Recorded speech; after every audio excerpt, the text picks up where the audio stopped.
নিউটাউনের গৌরাঙ্গনগরে যুবককে পিটিয়ে খুনের অভিযোগ। লিভ ইন পার্টনারের শ্লীলতাহানির প্রতিবাদ করায় যুবককে বেধড়ক বাস দিয়ে মারধরের অভিযোগ। এনআরএস হাসপাতালে নিয়ে গেলে মৃত্যু হয় যুবকের।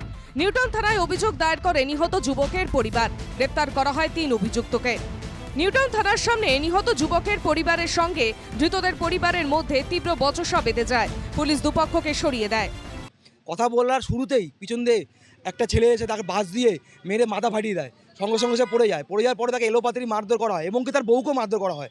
তারা দুজনেই ওখানে কাতর হয়ে সবার থেকে আবেদন করছে যে আমাদের বাঁচাও। কোনো পাড়া প্রতিবেশী কেউ বাঁচাতে আসেনি, কেউ কিছু করতে আসেনি।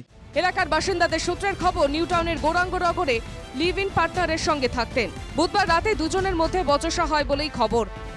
এরপরই তরুণী বাড়ি থেকে বেরিয়ে যান। ওই যুবক রাস্তায় তাকে বোঝানোর চেষ্টা করে। সেই সময় কয়েকজন যুবক তরুণীকে উত্ত্যক্ত করে বলে অভিযোগ। প্রতিবাদ করলে যুবককে বাস দিয়ে মারধর করা হয় বলে অভিযোগ। রাত দুটো আড়াইটার দিকে।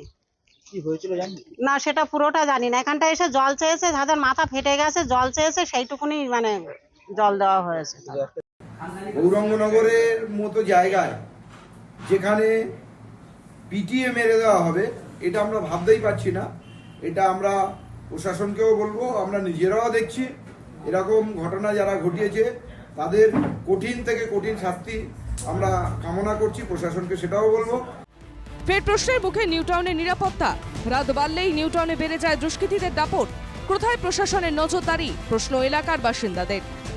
বিধান নস্করের রিপোর্ট, এনকেটিভি বাংলা।